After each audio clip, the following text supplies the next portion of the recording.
आप सभी दर्शकों को आज सुबह की जय श्री श्याम, जय श्री श्याम, जय खाटू नरेश बाबा श्याम की। आप अगर दिसंबर माह का अपना राशिफल जानना चाहते हैं तो आप हमारे साथ अंत तक जुड़े रहें। हम आपके जो घटनाएं आपके साथ घटने वाली हैं, जो नक्षत्र काल की जो चालें हैं, उनके आधार पर जो चीज़ें आपके साथ अनहोनी होने वाली है, फिर आपको मिलने वाली है आर्थिक स्थिति में मजबूती, हम सभी बिंदुओं पर बात करेंगे। आप हमारे साथ अंत तक लगे रहें और आपसे निवेदन है कि आप चैनल को सबसे पहले सब्सक्राइब कर लें, क्योंकि हम बात कर रहे हैं तुला राशि के राशिफल को लेकर के दिसंबर माह के 2022 के वर्ष का अंतिम महीना है। आपको क्या कुछ दे के जाने वाला है या फिर आपको तनाव में छोड़ के जाएगा 2022 का वर्ष। तो दोस्तों, आप सबसे पहले कमेंट बॉक्स में जाके जय श्री श्याम का कमेंट कर दें, क्योंकि बाबा श्री श्याम आप सभी के पूरे कष्टों का हर लेंगे और उसके बाद आपका उद्धार कर देंगे। तो सबसे पहले मैं आपको बता देता हूं कि हम बात करेंगे सामान्य स्थिति की, कि आपका जो दिसंबर महीने का है वो सामान्य स्थिति क्या रहेगी। तुला राशि के जो जातक हैं उनका जो दिसंबर का महीना है वो मिश्रित परिणाम देने वाला रहेगा। आपको इस महीने अपने स्वास्थ्य पे सबसे ज़्यादा ध्यान देना पड़ेगा, क्योंकि आपके स्वास्थ्य पर जो है अनेक प्रकार की समस्याओं का संकेत हो रहा है। जिस तरीके की आपकी जो ग्रह हैं उनकी जो स्थितियां बन रही हैं वो सिर्फ आपको स्वास्थ्य के मामले में परेशान करने पे अपना ध्यान रखेंगी। आर्थिक मोर्चे पर यह महीना अच्छा रहेगा। अगर हम बात करें कि उनकी स्थितियां अगर स्वास्थ्य को लेकर गड़बड़ भी हैं, वहाँ पे आपकी माँ लक्ष्मी जो हैं वो आपके ऊपर खुश रहेंगी और आप पे भर भर के धन की वर्षा करती नजर आएंगी। आपको बता देते हैं कि आप के करियर, स्वास्थ्य से प्रेम क्षेत्र और सभी प्रकार के क्षेत्रों पर हम विधिवत बात करेंगे। तो अब सबसे पहले तो बात कर लेते हैं कार्य क्षेत्र की। कार्य क्षेत्र आपका किस तरीके से रहने वाला है। करियर की दृष्टि से यह महीना आपके लिए अनुकूल रहेगा। चतुर्थ भाव में बैठे शनिदेव की पूर्ण जो दृष्टि है वो पूरे महीने आपके दसम भाव पर रहेगी, जिसकी वजह से आप अपने काम को जिम्मेदारी समझकर अच्छे से निभाएंगे और उसके अनुसार जो अंदर अनुशासन हो के अपना आप काम करेंगे।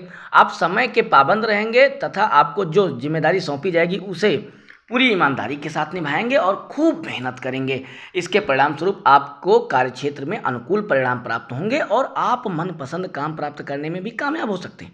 कुंडली के छठे भाव में बृहस्पति देव अपनी ही राशि में विराजमान होकर आपको दूरदर्शिता प्रदान करेंगे। आपकी सोचने और समझने की शक्ति तथा निर्णय लेने की जो प्रक्रिया है वो काफ़ी ज़्यादा उत्तम रहेगी। आप नौकरी करने में आसानी महसूस करेंगे। आपको अच्छा लगेगा कि आपका काम अच्छा शुरू हो गया है, क्योंकि आपकी जो चुनौतियां थी वो अब धीरे धीरे पूरी तरीके से ख़त्म हो चुकी हैं। हालांकि आपको हो सकता है कि आपके ऊपर काम का बोझ थोड़ा महसूस हो, क्योंकि काम आपके पास ज़्यादा रहेगा, लेकिन ये चीज़ें आपके लिए फायदेमंद रहेंगी। बुध, शुक्र और सूर्य के तीसरे भाव में आ जाने के कारण आपका अपने सहकर्मियों से अच्छा संबंध बना रहेगा, जिससे आपको अपनी नौकरी में भी और ज़्यादा मज़ा आएगा। आवश्यकता पड़ने पर आप हर किसी की संभव मदद भी कर पाएंगे। अगर आप व्यापार करते हैं तो आपको ये समझ लीजिए कि माता लक्ष्मी आपके दाहिने चल रही हैं। सप्तम भाव में बैठे राहु महाराज आपकी बुद्धि को बहुत तेज गति से चलाएंगे और आप मुश्किल से मुश्किल चुनौतियों को चुटकी में जो है हल कर लेंगे, जिससे आपका व्यापार दूरगामी बाधाओं को पार करते हुए सबसे आगे निकल जाएगा और वहाँ से आपको मोटे मुनाफे की संभावना बन रही। सप्तम भाव के स्वामी मंगल महाराज के अष्टम भाव में वक्री अवस्था में होने से आपको व्यापार में निवेश करते समय थोड़ा ध्यान रखना होगा। अगर धन आप गलत जगह पर निवेश कर देते हैं तो आप ये मान लीजिए कि आपको उसका पूरा नुकसान उठाना पड़ेगा। सूर्यदेव 16 दिसंबर को आपके तीसरे भाव में आने के बाद आपकी जोखिम उठाने की प्रवृत्ति बढ़ेगी और आपको सरकारी क्षेत्र में भी काम प्राप्त हो सकता है, जिससे आपके व्यापार में चार चांद लग जाएंगे। इस प्रकार विशेष रूप से इस महीने का उत्तरार्ध आपके लिए ज़्यादा लाभदायक होगा, यानी कि जब महीना खत्म होने को आएगा तो आपको ज़्यादा फायदा मिलने वाला है। अब हम स्पेशल रूप से आपकी आर्थिक दृष्टि से बात कर लेते हैं, यानी कि आपकी फाइनेंशियल जो वित्तीय दृष्टि है। आप परेशान ना होएं, आर्थिक स्थिति सबकी कमज़ोर है इस समय, क्योंकि ग्रह दशा जो हैं उनकी जो स्थितियां बन रही हैं वो सबको परेशान कर रही हैं। लेकिन आप ये मान लीजिए उन सब में आप सबसे ज़्यादा अपने आप को सिक्योर महसूस करें। आर्थिक दृष्टि से देखने पर पता चलता है कि इस महीने आर्थिक रूप से उतार चढ़ाव देखने को मिल सकता है। मंगल महाराज वक्री अवस्था में कुंडली के अष्टम भाव में विराजमान रहेंगे और बृहस्पति देव छठे भाव में बैठकर आपके द्वादश भाव तथा तृतीय भाव को पूर्ण दृष्टि से देखेंगे। इसके परिणाम स्वरूप आपके खर्चों में बहुत तेजी आएगी। आप जो है बेतहाशा खर्च करने के कारण परेशान हो सकते हैं। कुछ धार्मिक कामों और महत्वपूर्ण कामों पर भी आपका धन खर्च होगा, लेकिन कुछ व्यर्थ के खर्च भी आपको परेशान करेंगे। इसकी वजह से आपकी आर्थिक स्थिति जो है थोड़ा सा डगमगा सकती है। लेकिन बता दें कि मंगल के अपने ही दूसरे भाव में होने के कारण अचानक से धन की प्राप्ति का गुप्त धन प्राप्ति का योग बने हैं। यानी कि आपको गुप्त रूप से धन की प्राप्ति अचानक से हो जाएगी। बुध, शुक्र और सूर्य का तीसरे भाव में गोचर होने के कारण आपको आर्थिक रूप से मजबूती प्राप्त होने वाली है। तो आप किसी भी प्रकार से परेशान होना, बस ये है कि आप जो अनावश्यक खर्च करने वाले हैं उस पर आप थोड़ा सा कंट्रोल रखें और अपने आप को थोड़ा सा संभाल के चलें। स्वास्थ्य की बात कर लेते हैं। देखिए, स्वास्थ्य की बात तो हम पहले ही बता दिए हैं। आपके स्वास्थ्य में थोड़ी सी समस्या आपको आएगी, क्योंकि सुबह की सैर अगर आप कर रहे हैं, साइकिलिंग कर रहे हैं, तो आपके लिए थोड़ा अच्छा रहेगा। इससे आपका पसीना बहेगा, शरीर को मजबूती मिलेगी। आपकी राशि पर राहु केतु का प्रभाव होने के कारण आप स्वयं के प्रति लापरवाह हो सकते हैं, जो किसी भी समय समस्या को जन्म देने के लिए पर्याप्त है। आपके बावजूद जो है, इसके बावजूद कुंडली के अष्टम भाव में मंगल महाराज की वक्र स्थिति बनी हुई है, तो पहले भी बता चुके हैं। इसलिए आपको वाहन सावधानी से चलाना होगा, नहीं तो किसी प्रकार की आपके साथ दुर्घटना हो सकती है। इस दौरान फोड़े, फुंसी, रक्त संबंधी अशुद्धियों, किसी प्रकार की छोटी मोटी जो है बीमारियों के साथ आप दुर्घटना के भी शिकार हो सकते हैं। लेकिन आप ये कि थोड़ा सा अभी मैं आपको इसके लिए कुछ उपाय बता दूंगा, तो वो आप कर लेंगे तो फिर आपके लिए सही अच्छा निकल जाएगा। तो ऐसी स्थिति में अब हम बात कर लेते हैं आपके प्रेम वैवाहिक जीवन को लेकर के।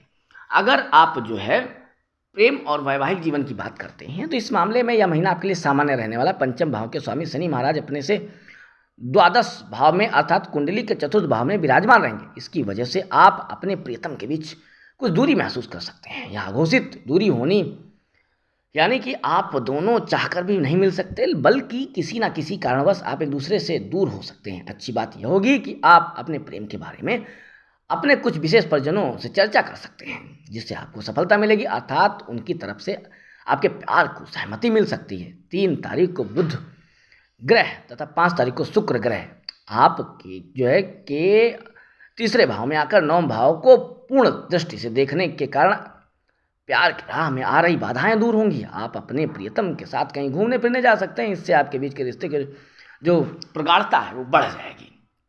अब बात करें अगर आप विवाहित हैं, तो दाम्पत्य जीवन कुछ तनाव में देखने को मिलेगा, क्योंकि कुंडली के जो सप्तम भाव में राहु महाराज की उपस्थिति वो थोड़ा आपके जीवन को परेशान कर रही है। वे मनमोजी स्वभाव के दिखाने लगेंगे, जिसकी वजह से आप लगेगा कि वह आपकी बात नहीं मान रहे हैं। इससे आप दोनों के बीच थोड़ी सी कहासुनी होगी और उसके बीच जो है आप ये मान लीजिए कि दूरियां बढ़नी संभव है। अब बात कर लेते हैं पारिवारिक मामला आपका कैसा रहने वाला है, उसका 2 उपाय आपको बता देते हैं। पारिवारिक जीवन की बात की जाए तो ये जीवन पूरा उतार चढ़ाव भरा देखने को मिलेगा। कुंडली के दूसरे भाव में बुध, शुक्र और सूर्य की उपस्थिति आपके कुटुंब का माहौल सकारात्मक बनाकर रखेगी। रिश्तों में प्यार बना रहेगा।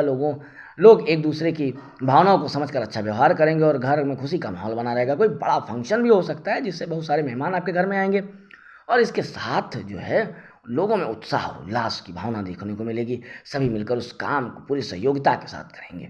इससे आपको कुछ अच्छा भी महसूस होगा। मंगल के अष्टम भाव में बैठे और दूसरे भाव की दृष्टि पर थोड़ा तनाव बढ़ने का भी जो है प्रभाव आपको देखने को मिलेगा। क्योंकि आप विवाहित हैं तो संभव है कि आपके ससुराल पक्ष से लोगों द्वारा परिवार के किसी व्यक्ति को कुछ गलत कह दिया जाए, जिससे परिवार का विवाद हो जाए। इसलिए आपको महत्वपूर्ण जिम्मेदारी निभाते हुए इन सभी बातों को दूर करने का प्रयास करना होगा। हालांकि देवगुरु बृहस्पति की दूसरे भाव पर दृष्टि व्यवहार कुशलता बढ़ाए रखेगी और इन सभी चुनौतियों को कम करने में महत्वपूर्ण योगदान देगी। चतुर्थ भाव में स्वराशि के शनि महाराज महत्वपूर्ण कामों के चलते आपको परिवार से कुछ दूरी बनाए रखने में व्यस्त रखेंगे। उपाय बता देते, फटाफट उपाय आप देख लीजिए। आपको शुक्रवार के दिन चावल की खीर बनाकर छोटी कन्याओं को खिला देना चाहिए। बुधवार के दिन गौ माता को हरा चारा अथवा हरा पालक खिलाकर जो है पुण्य की प्राप्ति करनी चाहिए। शनिवार के दिन चींटियों को आटा डालें और दिव्यांग जनों की सहायता करें और उन्हें भोजन खिलाएं।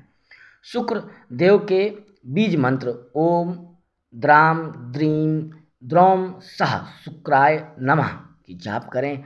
आपके लिए बहुत ज़्यादा लाभकारी होगा। आपके जितने भी कष्ट हैं अपने आप हार जाएंगे। तो आप सभी का बहुत बहुत आभार। आप हमारे साथ अंत तक जुड़े रहे। मैं चाहता हूं कि आप कमेंट बॉक्स में जाके जरूर बाबा श्री श्याम का कमेंट कर दें और माँ लक्ष्मी आपके ऊपर दाहिने हैं। तो दोस्त आप हमारे साथ अंत तक जुड़े रहे। एक बार पुनः आप सभी का आभार, धन्यवाद। चैनल को बिना सब्सक्राइब किए बिल्कुल भी ना छोड़ें।